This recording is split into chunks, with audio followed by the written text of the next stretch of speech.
Bueno,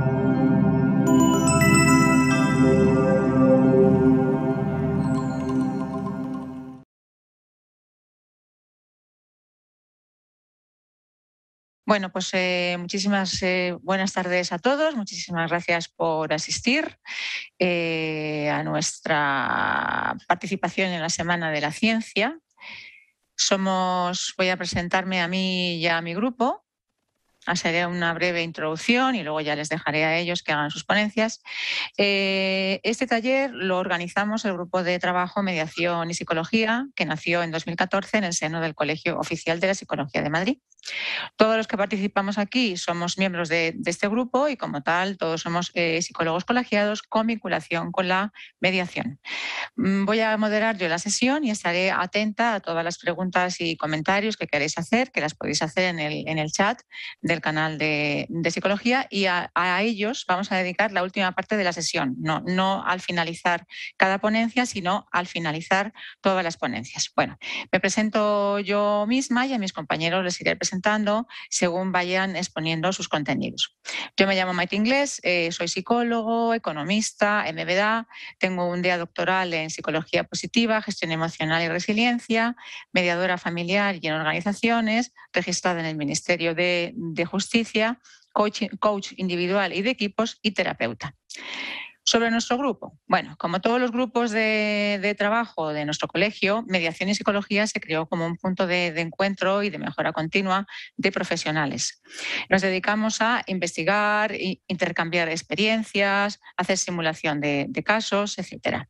Y no cuando empezamos, pero cuando llevábamos una cierta andadura, decidimos determinar un par de objetivos que son los que nos mueven. El primero es el de investigar la mediación y divulgarla entre profesionales y público en general.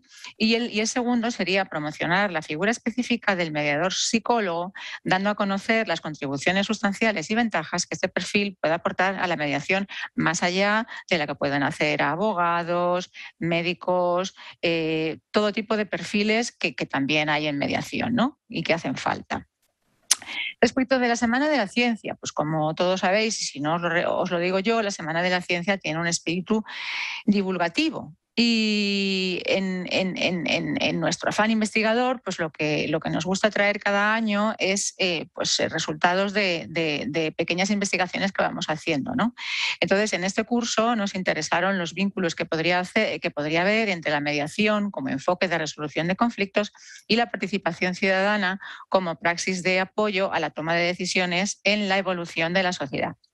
Los avances que hemos hecho dentro del grupo hasta el momento para entender dichos vínculos entre ambos conceptos es el material que os presentamos hoy. Bueno, a lo largo del proceso recopilatorio nos encontramos, tal como intuíamos, cómo ambos conceptos, mediación y participación, se alimentan mutuamente, en el sentido de que sin participación no hay mediación y por el otro lado, en que la mediación como diálogo es en lo que se puede apalancar la participación activa de los ciudadanos para conseguir avances más sostenibles y consensuados en cuestiones de su comunidad o de la sociedad. En estas interacciones son las que precisamente van a abundar mis compañeros. También nos dimos cuenta de que hay otras formas de participación y no exclusivamente la ciudadana, de la que también hablaremos. Y por último, nuestra compañera Mercedes enlazó ambas cuestiones con las llamadas prácticas restaurativas, que situamos en la intersección entre ambos mundos, el de la mediación y el de la participación ciudadana. Bueno, como sabéis, la duración programada es de 1h30 hasta las 8:30. La agenda se compone de 4 ponentes, 4 ponencias y un bloque final, como decía, para comentarios y preguntas. Las preguntas las podéis en el chat, yo las iré leyendo y las atenderemos, se las pasaré a mis compañeros al final de las 4 ponencias. Bueno, nos van a hablar Mariana con una ponencia que tiene que ver con mediación como herramienta de participación ciudadana. Después vendrá Esther hablándonos de cómo la mediación ayuda a la eficacia de la participación ciudadana. Después vendrá José María, que nos contará la relación directa en la práctica entre participación y mediación. Y por último, Mercedes nos hablará de la gestión del conflicto mediante prácticas restaurativas. Bueno, yo iré informando a cada uno de ellos cuando falten más o menos 5 minutos para que terminen los tiempos que se han querido asignar ellos mismos, ¿vale? Y nada más, pues sin más preámbulos y más introducciones, os paso con Mariana, la presento. Mariana Cerviño Ciruli. Es licenciada en... Siempre digo Ciruli, lo digo en italiano, Mariana. Yo no sé si tú lo pronuncias con doble L o con una. Yo siempre digo Ciruli.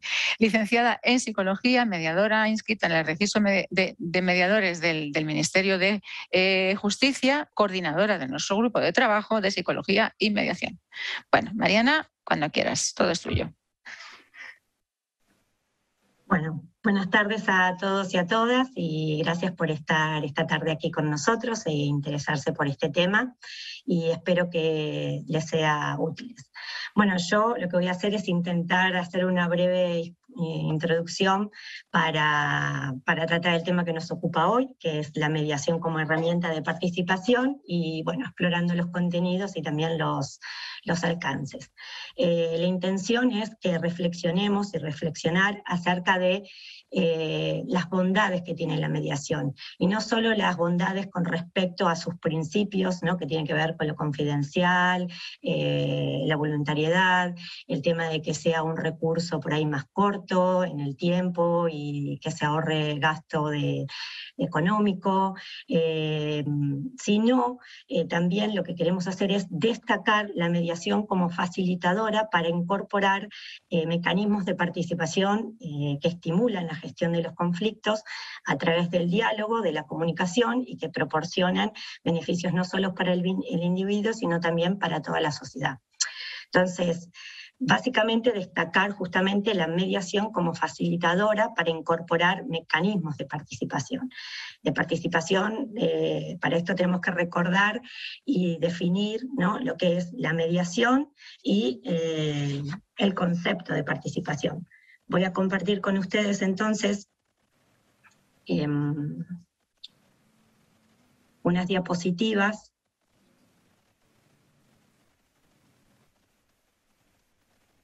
A ver, no sé si la están pudiendo ver. Sí, ¿no? Sí, la vemos con el patrón de diapositivas también. A ver, ahora. Ahora perfecto, ¿no? Sí. Muy bien. Bueno, entonces vamos a empezar diciendo entonces o recordando los conceptos de mediación y el concepto de participación ciudadana. Entonces, decimos que la mediación es un método alternativo de resolución de conflictos, es un proceso confidencial que tiene como principio la participación voluntaria de las partes y junto con la intervención de un tercero neutral e imparcial, que es el mediador profesional, que ayudará a las partes a dialogar para intentar alcanzar acuerdos y resolver sus diferencias de manera pacífica, colaborativa, resguardando siempre las relaciones. La participación ciudadana, bueno, según la Real Academia Española de la Lengua, es la facultad reconocida a los ciudadanos de participar en los procedimientos de elaboración de decisiones que afectan a intereses colaborativos o a los suyos concretos. Es parte de los sistemas democráticos de gobiernos, tiene que ver con el concepto de democracia participativa. Bueno, es el derecho de la ciudadanía a participar activamente en la elaboración de políticas públicas y como complemento a la participación política, y la constitución de cada país suelen existir leyes y normas que rigen este tipo de participación. No, por ejemplo, la participación ciudadana está contemplada en la Constitución española y se regula en el artículo 9 de la Carta Magna. Bueno, hay distintos ámbitos de participación. Está el ámbito público, que incluye la participación ciudadana y política, obedece a aspectos más globales abiertos a toda la sociedad, y en el ámbito privado, que incluye la participación social y comunitaria, que obedece a aspectos más particulares y que tiene como objetivo atender los intereses comunes de la comunidad. Entonces podemos hablar de 4 formas de participación, que es la participación ciudadana, que es la que acabamos de definir, y Un ejemplo de eso, por ejemplo, es la activación en la intervención de los ciudadanos en la esfera pública, por ejemplo, es lo que se está haciendo ahora muchas veces en las comunidades. Por ejemplo, la Comunidad de Madrid tiene el portal de Decide Madrid, donde los ciudadanos, por ejemplo, pueden entrar y hacer propuestas o participar. Luego tenemos la participación política, que es la intervención de los ciudadanos dirigida a intervenir en la designación de los gobernantes e influir también en los mismos. Este ejemplo que más conocido por todos es justamente la participación electoral, el voto. También existe como participación política, algunos incluyen también el tema de las manifestaciones o protestas. Luego tenemos la participación social, que implica la agrupación de individuos en organizaciones de la sociedad civil para la defensa y representación de sus respectivos intereses. Por ejemplo, acá tendríamos las asociaciones, por ejemplo, la Asociación de Inmigrantes. Luego tenemos la participación comunitaria, que es el conjunto de acciones desarrolladas por diversos sectores comunitarios en la búsqueda de soluciones a sus necesidades específicas. Esto, por ejemplo, podría ser un ejemplo, la comunidad de vecinos, ¿no? Pero bueno, lo importante de todo esto es que todos los procesos participativos se encuentran vinculados al desarrollo humano y social, y son en sí mismos procesos educativos, capacitadores y socializadores en sí mismos, tanto para los que intervienen de forma directa como de forma indirecta, o sea, también para la sociedad, ¿no? Bueno, ahora me gustaría también hablar en un sentido más amplio, no solo de la participación ciudadana, el concepto, sino el concepto amplio de participación, y tomar otra definición. Y la participación es la capacidad para expresar decisiones que sean reconocidas por el entorno social y que afectan a la vida propia y o a la vida de la comunidad en la que uno vive. Por lo cual, hablamos de esta participación y habría niveles de participación. Esos niveles suponen un menor o mayor grado de implicación. Entonces tenemos el nivel de participación a nivel de información, que sería una participación a través solo de la información, que es de ida y vuelta. Por ejemplo, imagínense en el ámbito público, el ayuntamiento informa y el ciudadano también se informa a su vez. Luego tendríamos el nivel de opinión, que es un nivel que tiene un mayor grado de implicación, que sería, por ejemplo, la participación a través de consultas. Y la de mayor involucración, que sería la toma de decisiones, que es la participación propiamente dicha, donde sí, aquí hay concreción y toma de decisiones, ¿no? A ver, lo importante de todo esto es que la mediación justamente lo que fomenta es la máxima implicación de los ciudadanos, ¿no? O sea, para que este método alternativo de resolución de conflictos, que es la mediación, se pueda llevar a cabo, necesita de una sociedad civil proactiva y comprometida. O sea, necesita de este compromiso y de este sujeto más proactivo para que se pueda llevar a cabo la mediación. Bueno, brevemente también hay que decir que en toda esta participación pues aparece el conflicto, ¿no? Como forma, en realidad el conflicto forma parte de la vida en relación de las personas y de los grupos.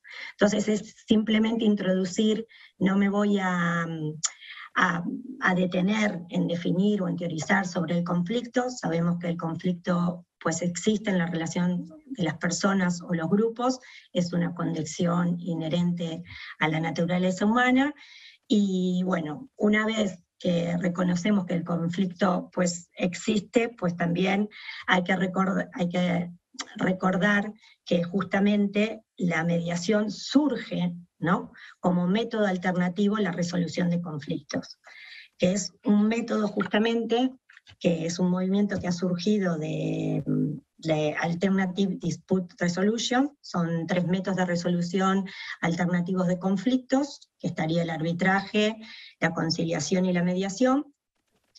En todos ellos hay un tercero neutral, pero lo importante de destacar aquí es que en el arbitraje el grado de participación de las partes es mínimo, pero del árbitro es máximo, porque es el árbitro el que va a decidir la solución de las partes y se las va a comunicar. Entonces aquí habría un grado de participación mínimo de las partes y máximo del árbitro.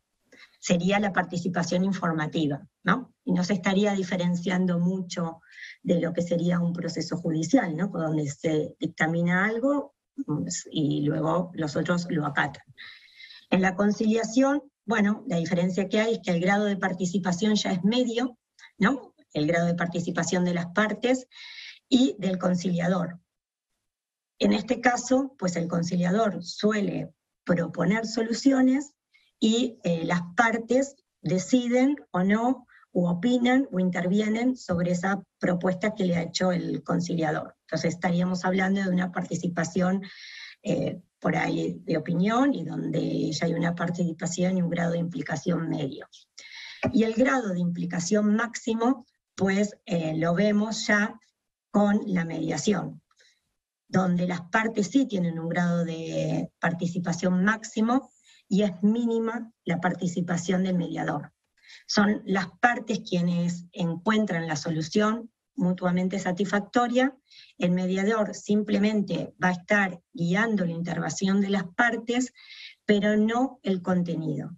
Son ellos justamente los que proponen y toman las decisiones. Entonces estaríamos hablando del grado máximo de participación. Entonces aquí volvemos a ver y a reflexionar sobre esto que veníamos a proponer, que es que la mediación fomenta el máximo nivel de participación en la toma de decisiones y el control de la situación, haciendo que el sujeto aquí sea un sujeto activo, proactivo en la gestión y resolución de sus problemas. Bueno, ya para reflexionar, podemos decir que, bueno, concebimos la mediación como una práctica transformadora de las conductas humanas que permite actuar y participar a los propios involucrados, siendo agentes activos.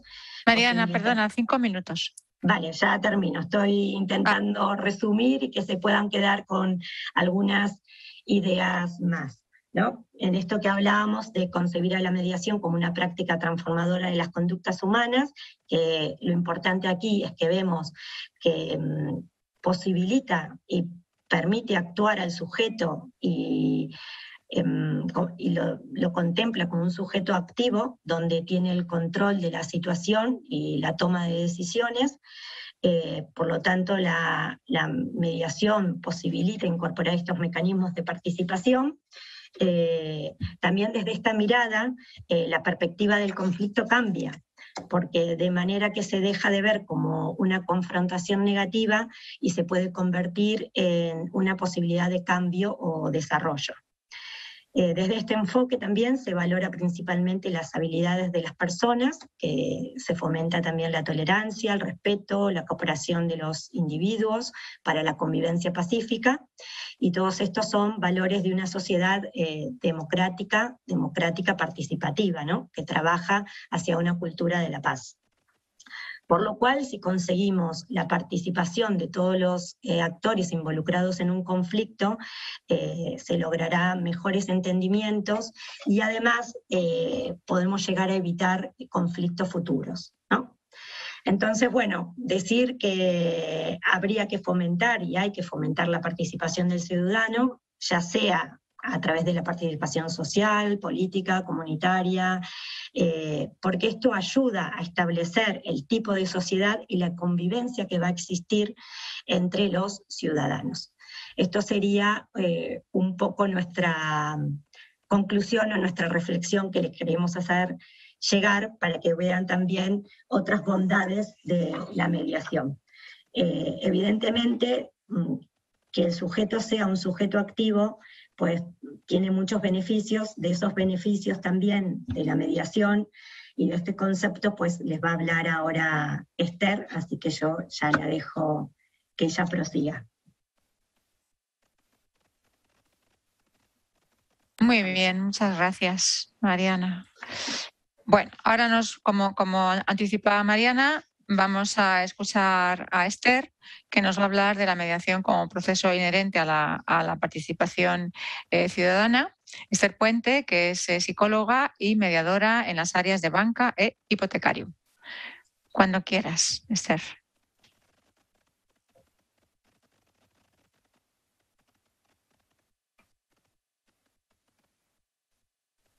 Esther, ponte el audio, que no lo tienes activado. El audio. ¿Micrófono? Sí, no se te escucha, Reina. El audio, el micrófono.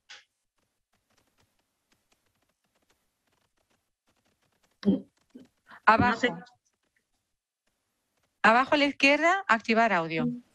Ya, el ratón no me obedece. Perdonad. Vale, pues nada, agradeceros el estar aquí y este ratito que vais a pasar o pasamos con vosotros. Y bueno, pues como ya mis compañeros han ido avanzando, sí que a mí me gustaría pues destacar un poquito los beneficios que tiene la mediación como proceso inherente a la participación ciudadana. Pues hace muchos años que estamos conviviendo con una justicia administrativa que está caracterizada por la insatisfacción de los ciudadanos frente a lo que es el funcionamiento y la resolución del servicio público y de la justicia, en la que aún hoy hay quienes rechazan sistemáticamente que los ciudadanos pues, puedan participar en lo que serían sus propios asuntos públicos, aquello que les afecta, a través de la mediación, el acuerdo, la negociación, es decir, evitando o impidiendo que se sea participativo. Nuestra pretensión un poco en este ratito que vamos a compartir es dar a conocer otras posibilidades donde los ciudadanos puedan participar en gestionar su conflictividad, incluso en aquellos aspectos más cotidianos del día a día y bueno, pues que sea una participación que pueda llegar a que sea eficaz y oportuna. La mediación no niega el conflicto, sino que por separado lo que hace es que lo lleva a un escenario muy diferente en el que cada parte puede expresar su punto de vista en función un poco a lo que es de acuerdo con lo que es su experiencia, su percepción, su visión de los hechos. Uno de los principios que están más arraigados en la mediación es ver el conflicto, como ya dejaba ver un poco mi compañera Mariana, pues como una oportunidad, como algo positivo que sí que debemos aprovechar para mejorar pues todas aquellas relaciones o nuestras relaciones interpersonales. A pesar de que aún hoy todavía nos encontramos con una baja participación privada y que bueno, pues estamos bajo una gran intervención pública todavía, sí que es cierto que con la publicación en 2012 de la Ley de Mediación se fomenta la participación de la sociedad civil.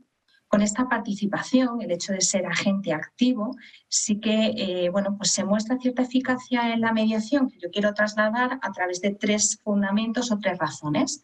Lo que sería el protagonismo, la comunicación y el consenso. El protagonismo nos referimos a que el hecho de participar nos va a permitir recuperar ese protagonismo en nuestras vidas, hacernos responsables de lo que está ocurriendo y, por tanto, poder poner solución. El participante va a dejar de ser un mero observador, un extraño sin más, para convertirse en un protagonista más de este proceso. Gracias a ese protagonismo, a esta relevancia que va a ir adquiriendo, el participante se va a interesar, se va a ilusionar o desilusionar, en definitiva va a intervenir, influyendo de este modo en todo el proceso, trabajando a lo largo del mismo de todas las diferentes opciones o alternativas para finalmente decidir conjuntamente la solución. Nos va a permitir, por tanto, escuchar al otro. Esta escucha va a evitar que de este modo pues, tengamos una percepción distorsionada de la realidad y de esa forma de ser capaces de asumir también nuestra parte de responsabilidad. En cuanto a lo que es la comunicación, es el momento o la etapa, bueno, que es todo un fluir, se descubren realmente las capacidades de entenderse por ambas partes implicadas. Se facilita y se restablece la comunicación lo cual permite que ambas partes pues, puedan expresar sus sentimientos. Esto nos ayuda a entender las diferencias también en los valores culturales e ideológicos que van a causar o complican la mayoría de los conflictos. Y bueno, esta comunicación se mejora porque vamos a trabajar herramientas como son la escucha activa, la empatía, la asertividad, que se insertan en un proceso de diálogo respetuoso con aquellas acciones y las emociones.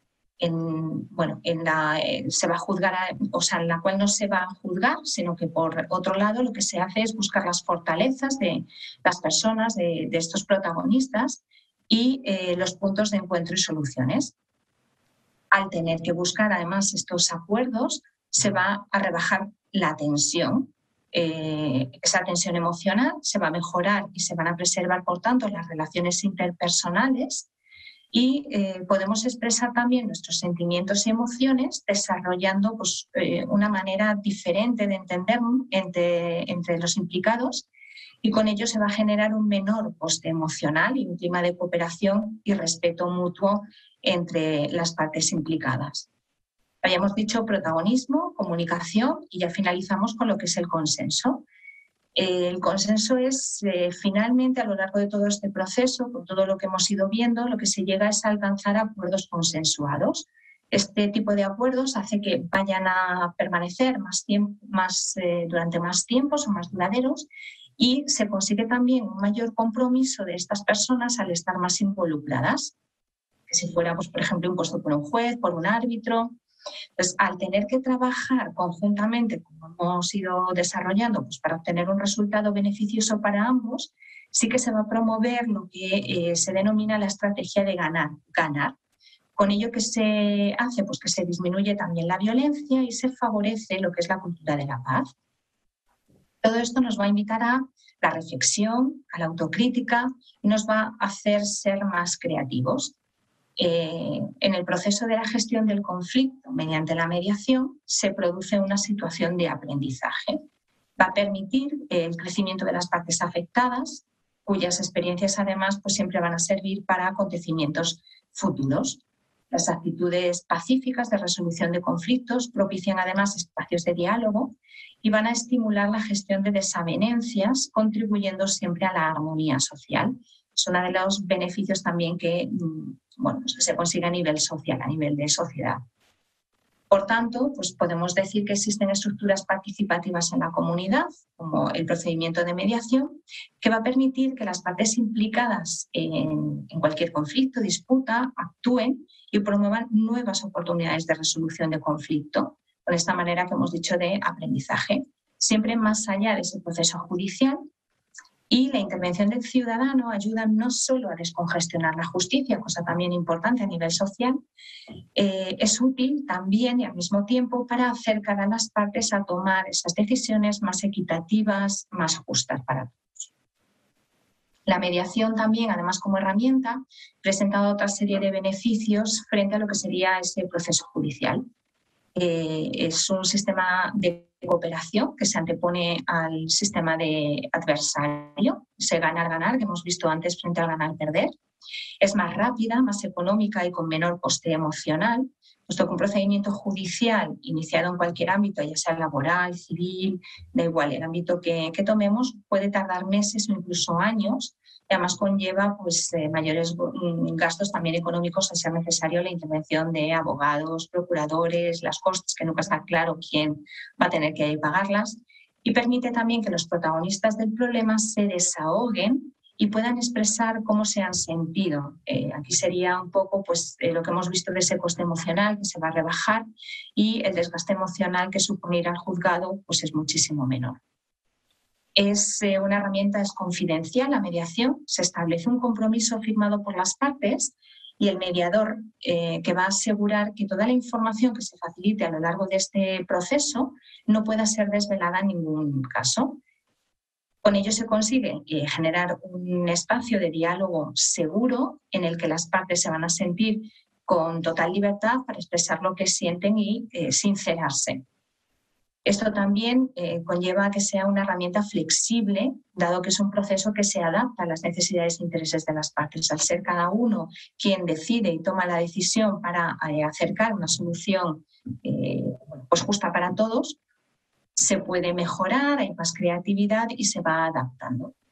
Es también una herramienta voluntaria, es un proceso voluntario, es la decisión de las partes para estar, participar, permanecer e incluso retirarse del procedimiento.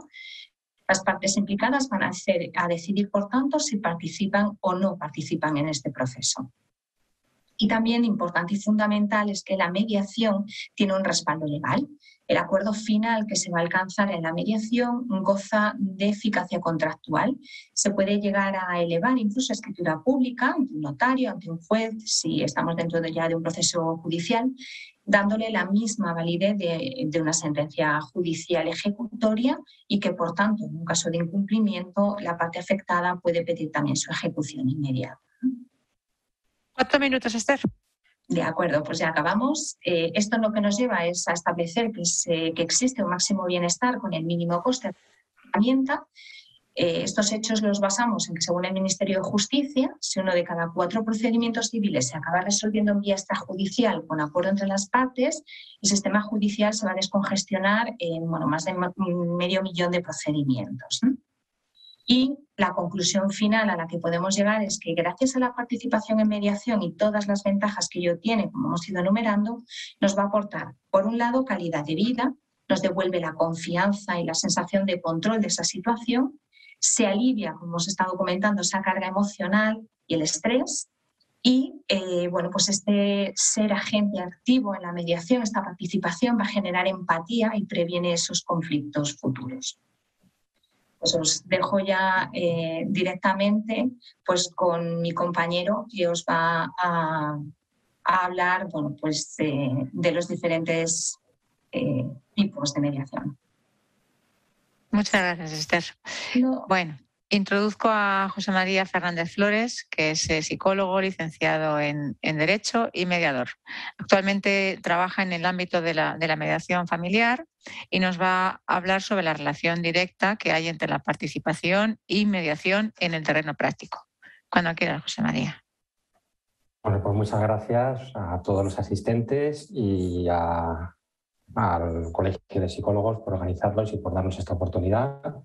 Y bueno, voy a empezar compartiendo la pantalla. Vale. Y de lo que yo voy a hablar es de los ámbitos de la mediación, es decir, dónde se puede aplicar la mediación, distintas áreas de la vida donde se puede aplicar la mediación. Y en especial voy a destacar la participación ciudadana o de los ciudadanos en los diferentes ámbitos en los que se puede aplicar la mediación. Bueno, simplemente para recordar un poco lo que han dicho mis compañeras de una forma muy sencilla. ¿Qué es participación ciudadana? Pues es tomar parte en decisiones relacionadas con asuntos sociales, colectivos, públicos. Cuando el ciudadano forma parte, decide sobre algo a nivel público, colectivo, social, que le incumbe a él. ¿Y qué es la mediación? Pues la mediación es una forma de resolver un conflicto. Allí donde hay un conflicto se puede aplicar la mediación y en este caso es el ciudadano el que participa, el que decide en su resolución. No le deja esa responsabilidad a un tercero, sino que es el propio ciudadano, el mediado, el que decide y asume la responsabilidad de la decisión que ha tomado. ¿Cuál es el típico ejemplo para vincular la mediación con la participación ciudadana? Pues podemos imaginar en un conflicto con la administración. ¿Vale? Ahí el ciudadano puede decidir, la administración puede decidir, entre ambos llegan a un acuerdo y ese acuerdo la administración se hace cargo de él y con la participación del ciudadano a través de la mediación. Vamos a ver los ámbitos de la mediación. ¿Dónde se puede aplicar la mediación? Pues donde hay un conflicto. Allí donde hay un conflicto puede aplicarse la mediación. Hay algunas excepciones, pero con carácter general podemos decir que sí, que donde hay un conflicto se puede aplicar la mediación. Las excepciones, bueno, pues que en caso de violencia de género, Pero bueno, en general nos quedamos con la idea de que si hay un conflicto podemos acudir a mediación. La mediación administrativa, pues es lo que he comentado, es un típico ejemplo en el que el ciudadano participa en una decisión en la que la administración es parte. A raíz de un conflicto con la administración, el ciudadano puede acudir a mediación y llegar a un acuerdo que luego, bueno, pues se va a poner en práctica. ¿Qué es lo característico de esta mediación entre el ciudadano y la administración? Pues parece evidente que es la diferencia de poder entre ambas partes, ¿no? Entonces, bueno, la administración pública está sujeta al principio de legalidad, es decir, que no puede actuar si no tiene una ley que lo ampare, y en cambio el ciudadano pues, tiene más flexibilidad. En principio, como regla general, puede actuar siempre y cuando una ley no se lo prohíba. Entonces, bueno, pues se trata de conciliar esos intereses, los intereses de la administración y los intereses del ciudadano para llegar a un acuerdo. Ejemplos, pues podemos pensar, por ejemplo, en un conflicto entre grupos ecologistas y grupos de cazadores. Me consta que hay conflictos de este tipo y que se está interviniendo a través de la mediación. Entonces, bueno, pues estos grupos, estos colectivos pueden llegar a acuerdos, y la administración también puede ser una tercera parte en esos acuerdos y hacerse cargo de las conclusiones, ¿no? También en temas de urbanismo, temas de licencias. Bueno, otro ámbito donde se puede aplicar la mediación es la mediación comunitaria. En este caso estaríamos hablando de conflictos en los barrios, ¿no? Sería la mediación entre diferentes grupos sociales, diferentes etnias. En este caso estaríamos hablando de un concepto que es la mediación intercultural. Bueno, pues cuando hay un conflicto en un barrio entre diferentes grupos culturales, etnias, se puede intervenir a través de la mediación. En este sentido, hace años hubo un proyecto muy interesante que se llamaba Proyecto de Intervención Comunitaria Intercultural, Proyecto ICI, que fue un ejemplo claro de integración, de intervención social y mediación, ¿no? Era una de las características que tenía este proyecto era que se intervenía en la comunidad, pero sin unos objetivos de antemano, sino que a través de la mediación, a través del diálogo, a través del encuentro de todas las partes, se generaban los objetivos de la intervención comunitaria. Es decir, se escuchaba primero a los ciudadanos y a partir de ahí pues, se ponían en marcha las políticas públicas. De esta manera los ciudadanos tenían un papel muy relevante, muy activo en las políticas públicas. Y bueno, una característica es que no se hablaba de usuarios, no eran usuarios de este programa, sino que eran ciudadanos, ¿no? Eran ciudadanos los que participaban en este programa. Vamos a seguir hablando de ámbitos de la mediación, donde se puede aplicar la mediación. Pues también se puede aplicar en los colegios, ¿no? Pues puede ser entre alumnos, entre miembros de la comunidad educativa. Hay distintos modelos. Bueno, hay veces que distinguimos entre mediación escolar y mediación educativa. ¿Cuál es la diferencia? Pues la mediación educativa es cuando la mediación se integra en la cultura del colegio, de la institución, se recoge en los planes de convivencia escolares y digamos que forma parte del currículum de ese centro educativo. Bueno, pues junto con la mediación se dan talleres de gestión emocional, se dan talleres de comunicación y la cultura de paz va impregnando la cultura de ese centro, de manera que el día de mañana vamos a tener ciudadanos que saben resolver sus conflictos de otra manera. Ciudadanos que tienen asumido, integrado, los niños de hoy en día, el día de mañana van a tener integrado el saber tomar decisiones cuando tienen un conflicto, asumir las decisiones cuando tienen un conflicto y, bueno, ciudadanos más habituados a participar en la toma de decisiones, ¿no? La importancia de ir sembrando poco a poco esta nueva forma de entender las dinámicas sociales. ¿Dónde también se puede aplicar la mediación? Bueno, estos son algunos ámbitos. En el ámbito penal. En el ámbito penal estamos hablando cuando hay un delito. cuando hay una infracción en el orden penal, se puede acudir a la mediación. Estaríamos hablando de mediación entre víctimas y victimarios o entre victimarios, agresores y la comunidad. Bueno, hay distintas prácticas muy relacionadas con la mediación. Puede ser directamente la mediación penal o también prácticas restaurativas que se pueden aplicar también en otros ámbitos, no solamente en el ámbito penal, sino también en el ámbito comunitario, incluso en las empresas. Pero bueno, como más adelante mi compañera Mercedes va a dedicar un apartado importante a este tema de las prácticas restaurativas, pues yo lo voy a enunciar solamente aquí. Pero bueno, en este caso, ¿qué es lo que se consigue? Que el ciudadano, que la víctima pueda tener un papel activo en el proceso penal. Es decir, no va solamente al juzgado a ser preguntado por el fiscal o por los abogados, sino que, bueno, que puede formar parte, puede juntarse con el agresor, o, bueno, hay distintas modalidades y se le escucha, y puede preguntar y puede obtener respuestas, tiene un papel activo. Y también el agresor, bueno, pues no solamente cumple con una pena, una pena que luego también tiene una parte que es de reinserción, pero bueno, lo principal, digamos, que es el castigo, ¿no? También al enfrentarse, al reunirse con el que ha sido la víctima, pues asume su responsabilidad, se da cuenta del daño causado, bueno, tiene una serie de ventajas. Entonces, bueno, pues estaríamos hablando también de eso, de cómo los ciudadanos pueden participar en la administración de justicia, en este caso cuando se ha cometido una infracción penal. Vamos a seguir con los ámbitos. El ámbito de la mediación familiar es cuando hay un conflicto en las familias. Bueno, pues se puede dar cuando hay rupturas de parejas, también mediación intergeneracional entre los progenitores y los hijos, para el cuidado de los abuelos. Dentro del ámbito de la familia, donde hay un conflicto, bueno, pues podemos acudir a mediación. Bueno, pues ahora esto lo voy a desarrollar más con un caso práctico de mediación familiar, ¿no? Entonces, bueno, yo os lanzo esta pregunta, ¿no?, para que a lo largo del caso pues la vayáis intentando contestar, ¿no?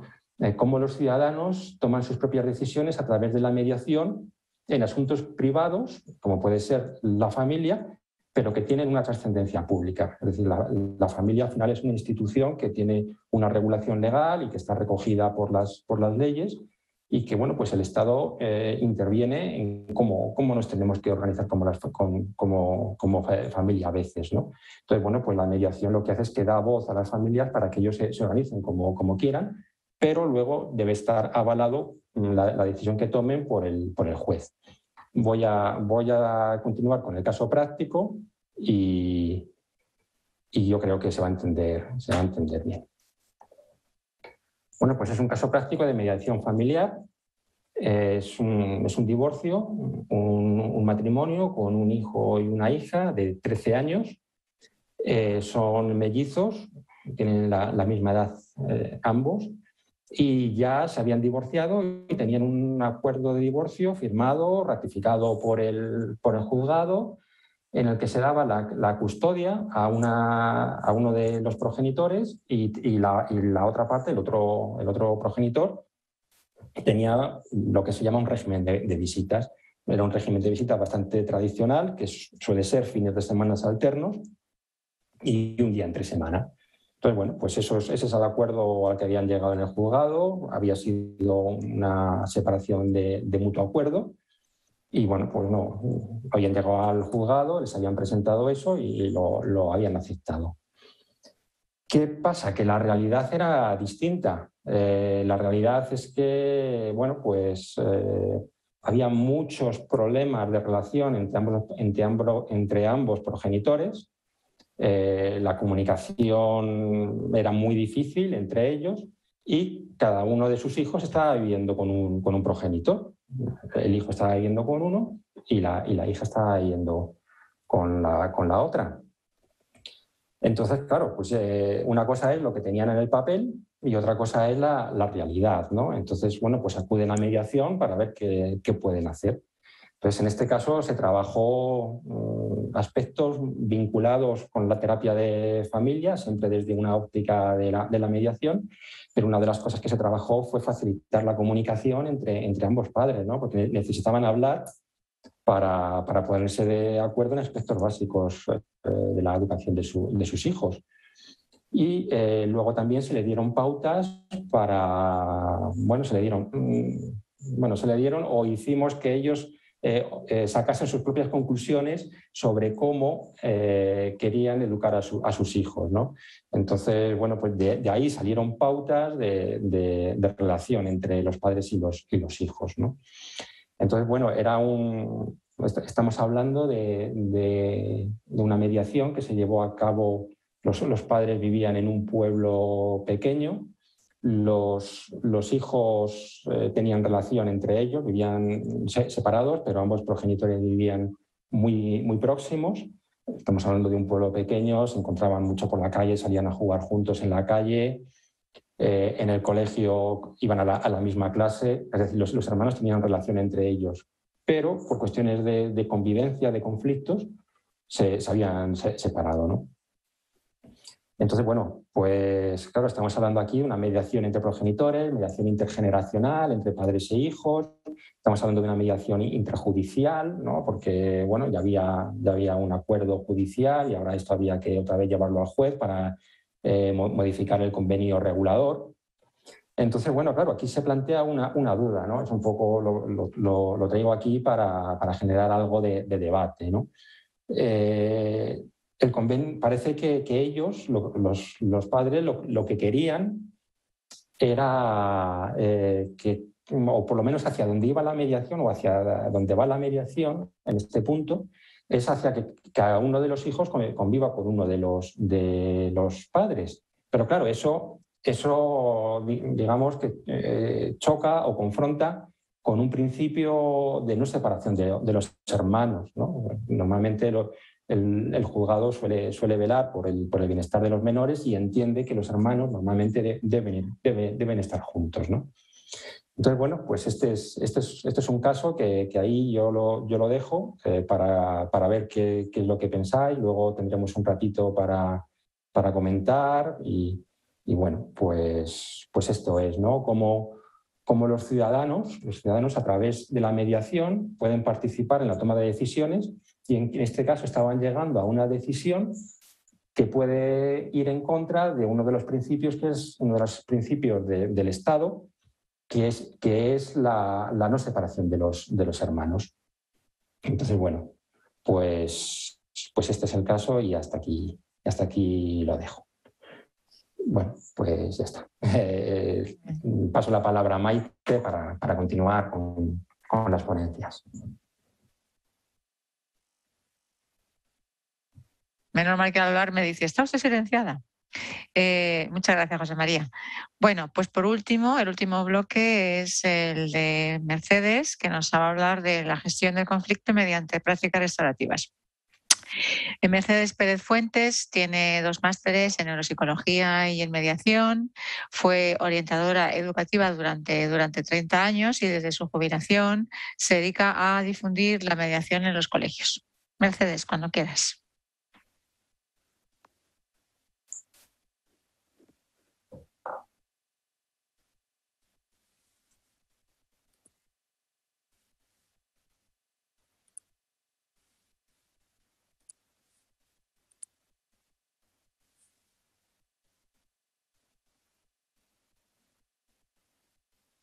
Bueno, pues ahora ya que tengo la técnica medianamente controlada, os saludo, buenas tardes y un cariñosísimo saludo para todas las personas que estáis participando con nosotros. Efectivamente, la reunión de esta tarde se llama la mediación como herramienta de participación ciudadana, explorando el contenido y otros alcances. Y esos otros alcances, en este momento concreto, se refieren a las prácticas restaurativas. Y en las prácticas restaurativas también vamos a ver la importancia de participar. Perdona, Mercedes, yo no sé los demás, pero yo no te acabo de oír muy bien. ¿Tienes algunos casquitos que puedas utilizar? pero igual le puedo dar el volumen un poquito más. A ver. Porque es que suena un poquito de eco, hace algo extraño. Y no sé si es cuestión de volumen o no, mira a ver. A ver, un momentito. ¿Qué tal ahora? ¿Ahora me oís un poquito mejor? Un poquito mejor. Un poquito mejor. Dale a ver, yo creo que un poquito mejor. Vale. Bueno, pues vamos a continuar. A ver, cada uno vamos a pensar en la última situación conflictiva de la cual hemos podido participar y seguro que sabemos que hubo una respuesta de nuestro organismo y también una reacción conductual que puede estar relacionada con un enfrentamiento, con una discordia o bien puede estar relacionada con tolerancia y con colaboración. Vamos a intentar hablar de cómo nos puede ayudar estas herramientas, estas técnicas que son las prácticas restaurativas para pasar de esa situación emocional y conductual donde hay un daño, donde hay un enfrentamiento, a una posibilidad, como decían mis compañeros, de colaboración y de paz. De tal manera que nos podemos situar en esta primera columna, por hacerlo de una forma visual, con agresión, con violencia, con enfrentamiento, con daño, o podemos ir hacia la participación, la responsabilidad, la solidaridad, la tolerancia, la convivencia, la colaboración o la paz. Es lo que vamos a intentar y ahí vamos a poner un poquito el énfasis. Las prácticas restaurativas nos van a ayudar a ello. Por lo menos nosotros confiamos en que así es. Vamos a ver cuáles son las raíces de las prácticas restaurativas. Las raíces de las prácticas restaurativas están en la justicia restaurativa. Y la justicia restaurativa tiene tres objetivos fundamentales que son asumir la responsabilidad de los hechos que dieron lugar al conflicto, reparar el daño a la víctima y reintegrar a la persona infractora con la sociedad a la cual pertenece. Estos tres objetivos, estos tres pilares van a ser también los que van a sustentar cualquiera de las prácticas restaurativas, porque la justicia restaurativa es un ámbito de esas prácticas restaurativas. Pero como se decía anteriormente, efectivamente, las prácticas restaurativas las podemos ver en otros ámbitos, como el educativo, como la empresa, como, en fin, comunitario, etcétera, etcétera. ¿De acuerdo? ¿Qué son? Vamos a ver un poquito qué es lo que son las prácticas restaurativas. Pues las prácticas restaurativas son un modelo de participación activa, como decían mis compañeros estupendamente anteriormente, que van a permitir a los ciudadanos y ciudadanas tomar decisiones sobre los conflictos y que además van a permitir un contacto con la comunidad, que es lo que las hace un poquito más específicas. Para adentrarnos un poco en esta pregunta de qué son las prácticas restaurativas, vamos a ver esta definición que da Mark van der Venen en Canadá en el 2016. Dice: la práctica restaurativa es una forma de pensar y ser enfocada en crear espacios seguros para verdaderas conversaciones que profundicen la relación y creen comunidades conectadas y más fuertes. Vamos a ir al conflicto allí donde surja, como muy bien decía José María, pero además vamos a tratar de que no solamente llegar a unos pactos o unos acuerdos, queremos fomentar esas relaciones, queremos que la ciudadanía participe y con esta participación, con esta resolución, sea un poquito más fuerte, un poquito más compacta. ¿Y para qué sirven las prácticas restaurativas? ¿Cuál es el objetivo de las prácticas restaurativas? Pues es crear un sentido de comunidad, manejar las tensiones y conflictos a través de la reparación del daño y la restauración de las relaciones. Las prácticas restaurativas nos van a ofrecer dos tipos de ambiente, digámoslo así, desde la prevención y también desde la reacción cuando ya ha ocurrido un conflicto. ¿Cuáles son las prácticas restaurativas que se basan en la prevención y que también se denominan, dentro de la literatura de las prácticas restaurativas, también se denominan informales? Pues son la escucha, las declaraciones afectivas, las preguntas restaurativas y las pequeñas reuniones espontáneas. ¿Y cuáles son esas prácticas formales, esas prácticas que van a la resolución del conflicto? Pues son los círculos, la mediación y las reuniones restaurativas. Vamos con las primeras. La escucha activa. La escucha activa es importantísima. Si queremos resolver un conflicto, lo primero que tenemos que hacer es escuchar, pero escuchar de una manera empática. En mediación se habla como escucha activa y engloba también la escucha activa y la escucha empática, y en las prácticas restaurativas se distingue un poquito más, pero al final lo que queremos decir es que es importantísimo escuchar de tal manera que el protagonista es aquella persona que nos quiere contar sus cosas. No tenemos que estar pensando, pues yo lo haría así, yo de esto sé mucho y te digo cómo lo tienes que hacer. Bueno, a nosotros nos sirve para nuestra vida aquello que estamos pensando, pero se trata de saber escuchar, fundamental para poder intervenir en un conflicto. La segunda práctica informal sería la declaración afectiva.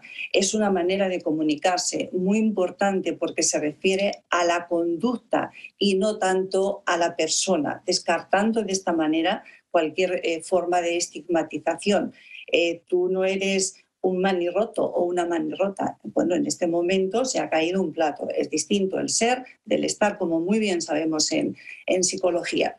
Las declaraciones afectivas son parte del concepto muy interesante de la comunicación no violenta de Marshall Rosenberg, y tienen una serie de pasos que son la observación, el sentimiento, la necesidad y la petición. Es muy distinto que yo diga, madre mía, estoy harta, es que no voy al cine nunca, a decir, me gustaría poder hacer algo juntos, yo me sentiría muy feliz, tengo la necesidad de hacer cosas contigo, ¿qué te parece si vamos a ver una película? Yo creo que entre una forma y otra todos vemos claramente que hay alguna diferencia. La tercera práctica restaurativa informal son las preguntas restaurativas. Parten de Terry O'Connell, un policía que estaba acostumbrado a tratar con mucha diversidad de personas y que vio que las preguntas pueden ser más o menos eficaces a la hora de intentar que la gente piense. Hay que tratar de que no sean preguntas intimidatorias, hay que tratar de que sean preguntas para reflexionar. Y él, junto con su grupo, trajeron o nos han aportado estas preguntas. Preguntas para cuestionar una conducta indebida. ¿Qué pasó? ¿En qué estabas pensando en ese momento? ¿Qué has pensado desde entonces? ¿Quién crees que ha sido afectado o afectada por lo que has hecho? ¿De qué manera crees que han sido afectadas estas personas? ¿Qué piensas hacer para que las cosas queden bien? Y preguntas para ayudar a las personas que han resultado afectadas o también llamadas víctima o víctimas. ¿Qué pensaste cuando te diste cuenta de lo sucedido? ¿Qué impacto ha tenido este incidente sobre ti y sobre otros? ¿Qué ha sido lo más difícil para ti? ¿Qué crees que debe suceder para que las cosas queden bien? Se suele decir que hay que evitar el por qué. ¿Por qué has hecho esto? ¿Por qué te ha pasado? El por qué parece intimidatorio y estas preguntas parece que invitan bastante más a la reflexión. Y la última, pero no menos importante, serían las pequeñas reuniones restaurativas espontáneas, que son reuniones informales que se pueden dar en cualquier momento que ocurre un incidente negativo, ya sea en el aula, en la calle, en el trabajo. Este incidente puede afectar a una persona o a varias y puede afectar con distintos niveles de emotividad. Es importante intervenir desde un principio porque una cosa importante en los conflictos es que no escalen. Cuando un conflicto escala es más difícil intervenir. Al principio es más fácil, ¿no? Y se recomienda que se utilicen las preguntas restaurativas que acabamos de ver en lugar de ese por qué que yo os decía. Bueno, pues ahora vamos a ver un poquito las prácticas restaurativas formales. Vamos a ver cómo las prácticas restaurativas informales que acabamos de ver tienen muchísima importancia en estas prácticas restaurativas formales, porque de alguna forma las formales acogen a las informales como no puede ser de otra manera. Vamos a hablar un poquito de círculos restaurativos. Los círculos restaurativos necesitan de un profesional que es el facilitador o facilitadora, y en algunas ocasiones se necesita también un cofacilitador o una cofacilitadora. Dichos profesionales lo primero que tienen que hacer, como han dicho mis compañeros, es decir, para aplicar cualquier técnica, cualquier herramienta, en principio se hace un análisis del conflicto. Según Kai Pranis, que es una mujer con una autoridad en los círculos restaurativos, dice que los círculos son una forma de ser y de relacionarse grupalmente, que llevan al empoderamiento individual y colectivo de aquellas personas que participan en ellos. Y lo que está claro es que enseñan, permiten que esa participación sea concisa, que esa participación sea clara, que se aprenda a escuchar, que se aprenda a comunicarse de una manera determinada. Son un espacio que posibilita el poder resolver conflictos en un medio adecuado o en un medio que puede resultar seguro y cómodo para que las personas participen con sinceridad y de alguna forma sentirse seguras.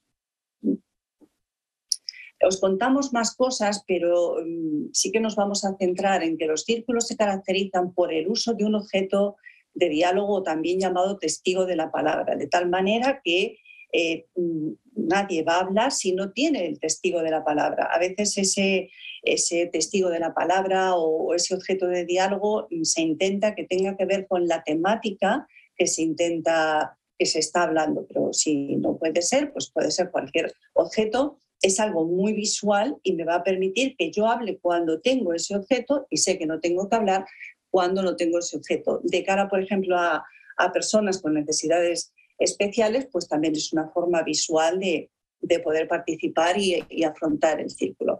Y muy importante las preguntas. Las preguntas en un círculo restaurativo que las personas facilitadoras tienen que llevar preparadas, tienen que ser abiertas, neutras, singulares y claras. No pueden ser ni 2 ni 3 preguntas a la vez, tienen que ir formuladas con claridad.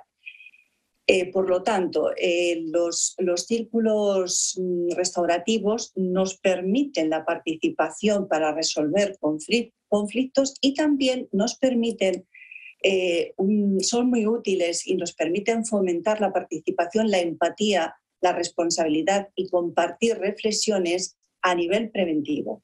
Los círculos tienen esta doble función a nivel reactivo, pero también a nivel preventivo. De hecho, en un colegio, en un instituto, perfectamente podemos abordar un tema para favorecer los temas de comunicación, los temas de empatía, etcétera, pues a través de un círculo, ¿de acuerdo? Vamos a ver cómo se facilitan a través de un proceso. Un proceso que es el siguiente. Se trata de un precírculo, de un círculo propiamente dicho y de un postcírculo. ¿Qué es lo que ocurre en el precírculo? En el precírculo, antes de comenzar, hay que identificar el problema o conflicto que vamos a tratar. Se escucha de forma empática, lo que decíamos antes de la escucha, y se conoce la información necesaria. ¿Quién hace esto? Las personas facilitadoras, aquellas que lo van a llevar preparado para que después, con esas preguntas y con esa forma de participación que se da a las personas implicadas, sean esas personas las que resuelven ese conflicto con aquellas cuestiones que ellos consideran que son las mejores para resolverlo. ¿De acuerdo? Luego tenemos ya la fase propiamente del círculo. Aquí el facilitador o facilitadora ya aquí actúa como uno más, y esta base está basada en favorecer la comprensión mutua y la responsabilidad personal con respecto a esos hechos o situaciones, a esos acuerdos que se pretenden alcanzar. Habría después un postcírculo donde los acuerdos tienen que quedar de forma escrita. Esto ocurre también en mediación, para su posterior revisión y para poder evaluar cómo son los resultados. No me voy a meter mucho porque nos iríamos un poquito de tiempo en explicar cada etapa, y este PowerPoint va a estar a disposición de todos vosotros y vosotras. Además, me imagino que se está grabando la webinar, por lo tanto, sí que nos hemos extendido un poquito más para que lo podáis tener y para que podáis partir de algo luego ya en la búsqueda que, si queréis, podéis hacer de este tema. Pero únicamente nombraros que es un proceso muy determinado que cuenta con esta etapa 1 y esta etapa 2, que es lo que veíamos en el precírculo, donde uno incluso ve si es viable hacer un círculo o no, y donde, como decíamos antes, se prepara todo para que cuando ya estemos en el círculo sepamos cómo plantear. En el círculo propiamente dicho están las fases de apertura, de conexión y de cierre. En la fase de apertura tenemos la preparación del ambiente, tenemos la constitución, donde nos presentamos, donde decimos de qué va a ir y tal. A veces se hace también unas preguntas o chequeo para ver un poquito cuál es el estado emocional, y si se ve aconsejable, pues se puede hacer una mezcla, evitando que según han llegado las personas se sienten, por ejemplo, bueno, para que haya un poquito más de movimiento y la cohesión se pueda llevar a cabo por distintas personas, más allá de con quién hemos venido, ¿no? En la fase de conexión, donde ya entramos, por decirlo de alguna manera, como más en las tripillas, ¿no? de la situación, tenemos un planteamiento para que se convoca el círculo, se introduce brevemente qué es lo que nos ha traído. Hay una fase de exploración, que es lo que sabemos, dónde nos situamos. Y aquí, según el contexto, podemos trabajar incluso en pequeños grupos o en parejas. Y luego hay una fase de compromiso muy importante, que es cómo nos vamos a responsabilizar, de acuerdo con una exposición de conclusiones, unos acuerdos y, como digo, un asumir responsabilidades. En el cierre, dependiendo también del contexto, lo podemos hacer de una forma más o menos relajada. Siempre vamos a hacer una valoración de lo que allí ha ocurrido y vamos a gratificar, ¿no? por esos sentimientos que han salido y por esos momentos compartidos. Y luego en la despedida, pues una rueda final se suele hacer para ver algo positivo que cada uno o una pueda aportar. Insisto, esto lo estoy diciendo un poco deprisa, pero lo tenéis un poquito más especificado y después lo podéis ver con tranquilidad. Y ya sería el seguimiento del círculo. Aquí os he metido este otro proceso del círculo, que prácticamente es lo mismo que os acabo de contar, pero en la literatura podéis encontrar lo que yo os he contado ahora mismo, a grosso modo, que fundamentalmente se suele utilizar de esta manera en el contexto educativo, pero también en otros contextos. Y en la literatura, como os digo, os vais a encontrar este proceso. Simplemente os lo he puesto para que, si lo encontráis, no digáis, pues es que se hablaba de otras fases. No, es hay muy poca variación, pero sí que nos lo podemos encontrar aquí y así os lo facilitamos, ¿vale? Respecto a la mediación, no voy a contar mucho porque lo han hecho estupendamente mis compañeros y compañeras, pero sí deciros que no toda mediación forma parte de las prácticas restaurativas. No todo modelo de mediación se adecúa igual a las prácticas restaurativas. Pues no es lo mismo el modelo Harvard que el modelo transformativo. En fin, una mediación podemos decir que es una práctica restaurativa formal cuando mediante el diálogo se busca la reparación de un daño realizado. Por lo tanto, sí que forma parte.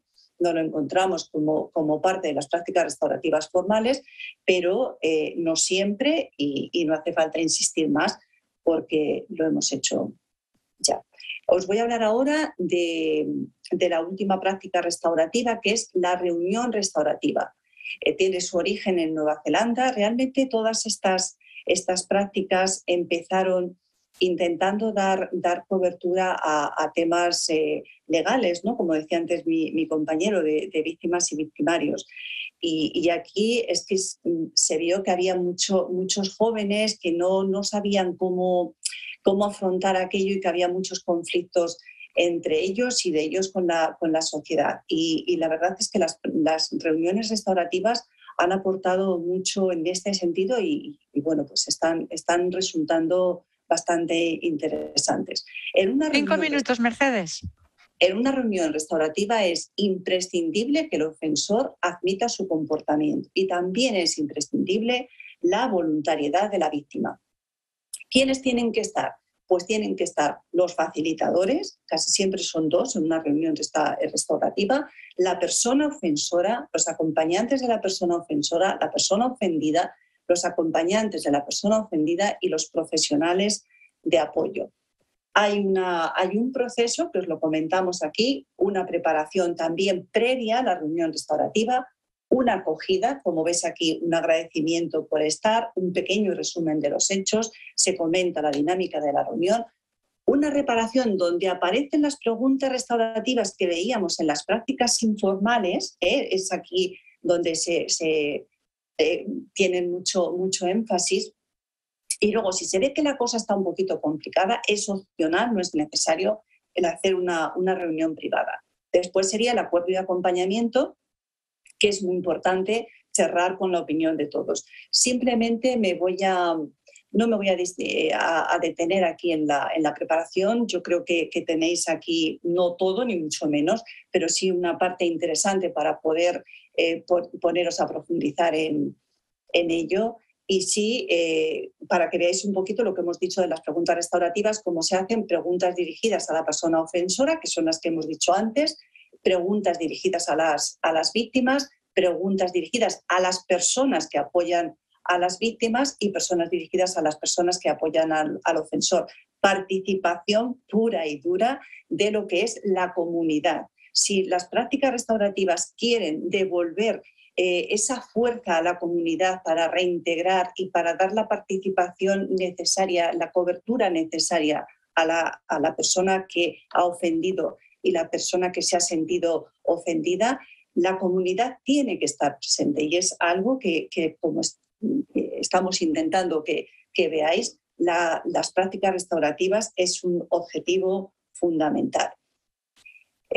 Bueno, son las preguntas muy importantes. Fijaros, solamente quiero destacar aquí en la creación y firma del acuerdo cuando se dice, se pregunta a la víctima, ¿qué resultado te gustaría tener de la reunión de hoy? ¿Cómo quisieras que se repare lo que te ha ocurrido? Y cuando ha hablado se le pregunta también a la persona ofensora, ¿qué te parece esto? Y al final surge un debate y al final se llegan, como os decía, a unos acuerdos. Bueno, a modo de conclusión, a mí me gustaría deciros que el conflicto forma parte de la vida.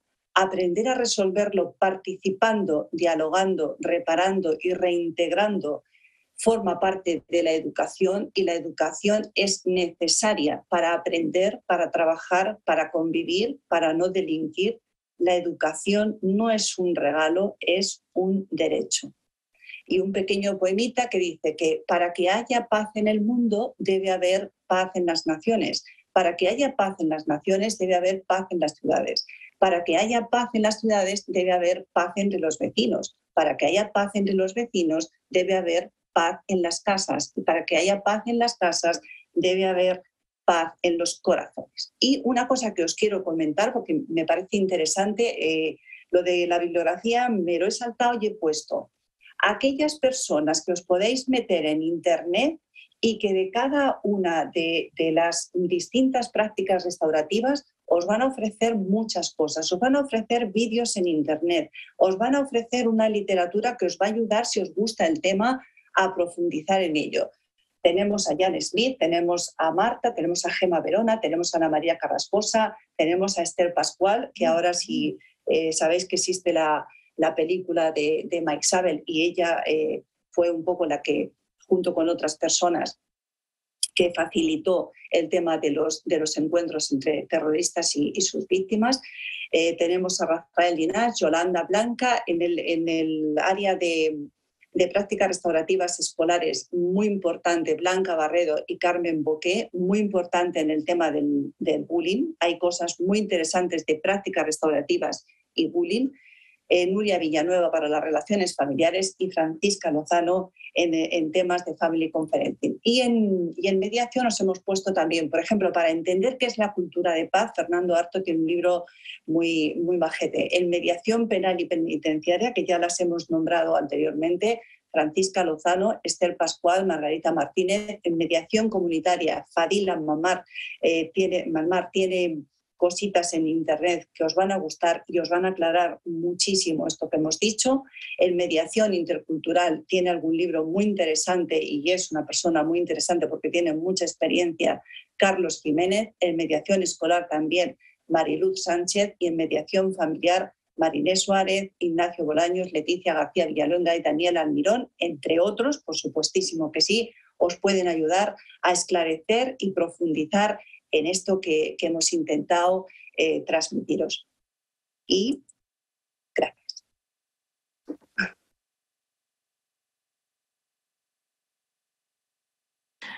De nada, Mercedes. Bueno, yo he estado mirando el chat y de momento nadie había puesto nada. Hemos querido dejar un cuartito de hora para comentarios, preguntas, ideas, pero de momento no hay nadie en el chat. Entonces voy a esperar un poquito porque además parece ser que hay un decalaje entre la presentación de Zoom y cuando llega al colegio, al canal TV del colegio. Entonces vamos a esperar ahora que ya hemos terminado. Por si alguien quiere poner algo. Sí. Voy a dejarles el correo aprovechando estos segunditos del grupo de mediación por si hay aquí gente del colegio que quieran participar. Lo escribo en el chat, ¿qué hago? Vale, o si no, pongo aquí, comparto en la pantalla, lo tengo aquí apuntado. Bueno, venga, vale, está bien. Es un minuto, no sé si lo ven. Perdón, aquí. Sí, ahí está. Mediación@coc.es. Lo voy a poner en el chat con todo.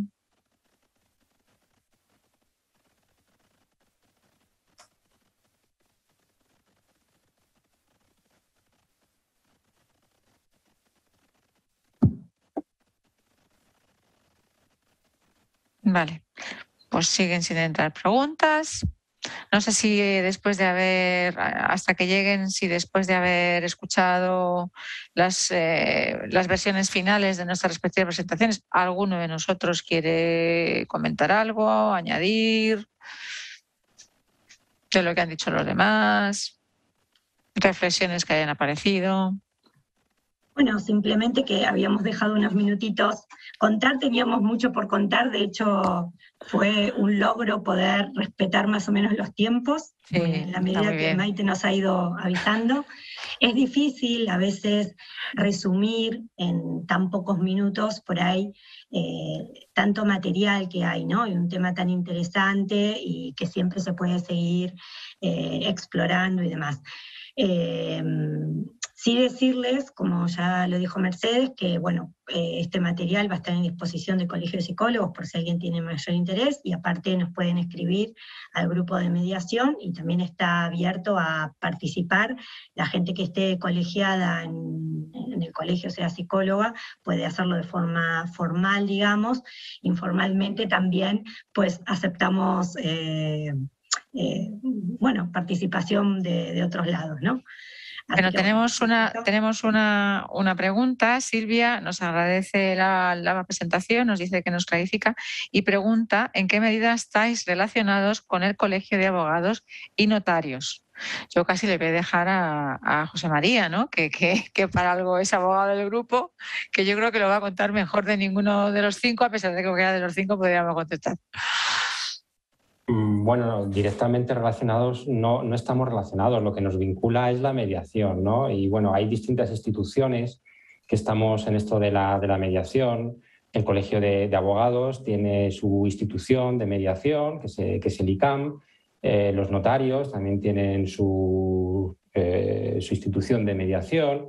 Y bueno, distintos colectivos nos estamos organizando para sacar adelante, para difundir, para que esto de la mediación se conozca, y no solamente se conozca, sino también ponerla en práctica, ¿no? Entonces, bueno, pues hay distintos colectivos. Unos son los notarios, los abogados, los psicólogos, los trabajadores sociales, bueno, distintos colectivos que estamos trabajando con la mediación y en eso estamos todos juntos. Más bien poco relacionados, diría yo. Cada colegio trabaja dentro de su esfera y yo creo que relaciones hay pocas. Por desgracia, deberíamos relacionarnos más. Yo creo que ese es mi parecer. Pero... Sí, yo creo que hay más relación a nivel individual. Es decir, al final sí, en el mundo de la mediación, pues conoces a un abogado que es mediador, a un notario. A nivel institucional, creo que hubo algún proyecto de aglutinar distintas, y no sé si sigue vigente, no me quiero pronunciar todavía, pero es verdad que a nivel institucional aunásemos fuerzas, como ya se ha intentado alguna vez, yo creo que eso favorecería mucho la mediación. Sí, se conocería mucho más y la gente empezaría a entendernos más y a confiar más y a saber realmente qué podemos hacer por ellos. Sí, aparte que alguna vez también se habló, esto sería por ahí para un tratado aparte, pero de la comediación, ¿no? De la combinación de comediación. Exacto. Que bueno, que eso es muy enriquecedor. Exacto. Monse nos da muchas gracias por las aportaciones. Monse Abad. Nuestra compañera Monse. Nuestra compañera Monse. Silvia dice que creo que esta labor vuestra tiene que ser más difundida y organizar sinergias en varios ámbitos. Sin ninguna duda, sin ninguna duda. ¿Quién quiere abundar en esto? Sí, bueno, una de las cosas, ahora te dejo, Mariana, solamente yo creo que el apoyo institucional, ¿no? Hay muchas leyes, están saliendo leyes, pero hay veces que se echa un poquito de menos un apoyo decidido, firme, para apoyar la mediación desde las instituciones oficiales, ¿no? Entonces, bueno, pues solamente apuntar eso. Así es, desde la administración, desde muchos ámbitos no se nos apoya absolutamente nada y el público sigue o comiéndose sus conflictos o yendo a juicio por ellos. Mercedes. Quería agradeceros como grupo. A mí me parece que hay que decirlo. O sea, utilizamos un tiempo todos nosotros, pero es un gusto. Es un gusto porque nos aportamos, nos decimos cosas para mejorar, incluyendo a las compañeras que hoy no han participado, una de ellas, Monse, y todas ellas también han aportado cosas.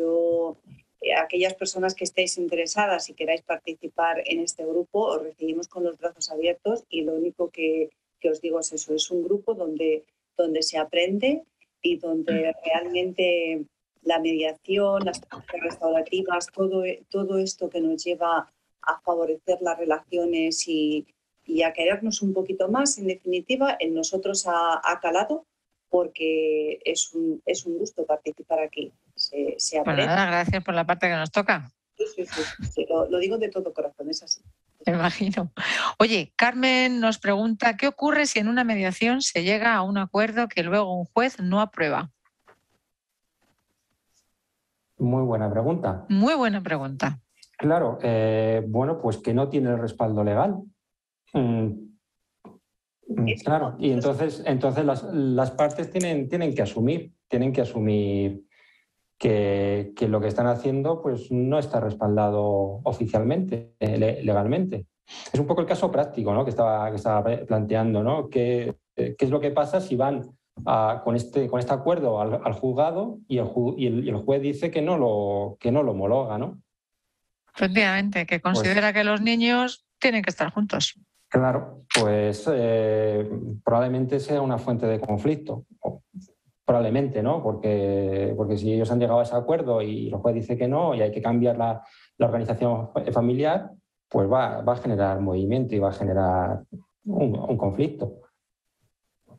Pero también a eso, perdón, quiero agregar que sí que está visto que cuando la persona se involucra, ¿no? Y participa y se responsabiliza, es más probable que cumpla el acuerdo, porque claro, alguien te puede dictaminar un acuerdo, pero ¿cuántas sentencias hay que no se cumplan, ¿no? nosotros mismos en las consultas, cuántas veces escuchamos, ¿no?, temas en los cuales pues no se cumple con la cuota alimentaria o no se cumple con el régimen de visitas o lo que sea, y sin embargo hay una sentencia. ¿Cuál es la situación con un acuerdo de mediación? Que probablemente, como esos acuerdos, esas soluciones las han propuesto ellos mismos, teniendo en cuenta un montón de situaciones que por ahí un externo no contempla, las que sean. En el caso que había traído José María, que me parece súper interesante, es que aparte los chicos sí que querían ese tipo de convivencia, porque ellos de hecho se veían en el pueblo, se veían en el colegio, seguían compartiendo amigos, y también tenían por ahí su beneficio secundario de estar cada uno con un padre, que tenían por ahí su espacio propio y decidían qué cosas compartir y qué cosas no, y la convivencia aparentemente era mejor que si se los obligaba a algo. Entonces, bueno, también hay que tener en cuenta, ¿no?, que cuando la decisión parte de las partes involucradas, la probabilidad de que se cumpla con el acuerdo evidentemente es mayor, ¿no? Esa es la importancia de la participación. Eso es cierto, eso es cierto. Virginia Cifre, y digo el apellido para que la reconozcáis, ahí ya los dos la han reconocido. Dice: muchas gracias por compartir este espacio tan necesario, por vuestra sabiduría y cuidado, y mis saludos especiales a mis queridos José y Mercedes. Pues un abrazo desde aquí a Virginia, una mediadora, abogada y compañera. Un abrazo. Y amiga. Y amiga, está claro, vamos, su mensaje está claro que va en esa línea. Bueno, de momento no tenemos nadie más. ¿Se me oye o no? Sí. Sí. Es que antes os quería decir que en la pregunta relativa a los jueces y tal, la experiencia nos dice que generalmente los jueces y juezas son muy generosos con los acuerdos de mediación, salvo que vayan, no sé si la frase es contra derecho, que entonces no, sino son muy respetuosos. Contrario a la ley, claro, exacto, eso es. Eso es. Vale, no tengo más, son y 27. Esperamos o nos despedimos, lo que me digáis. Pues si no hay nada más, yo creo que hay 27, ya hemos llegado al fin de...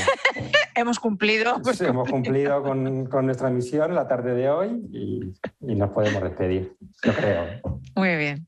Sí, pues nada, agradecerles compañeros, por haber participado, a todos, también a gente de nuestro grupo que, como hizo referencia Mercedes, no está aquí exponiendo hoy, pero sí ha participado a través de facilitar bibliografía o el apoyo que hemos tenido. Y bueno, nada, decirles una vez más que el grupo, ya saben, nos reunimos, actualmente estamos haciendo reuniones virtuales, pero ya en breve empezaremos con reuniones presenciales también. Y el correo para contactar con nosotros es el que estuvo en pantalla de mediación@cop.es. ¿Vale? Muy bien. Nada. Pues nada, chicos, feliz tarde, feliz fin de semana y nos vemos pronto. Y hasta la próxima. Por lo menos nosotros. Muy bien. Hasta luego. Chao.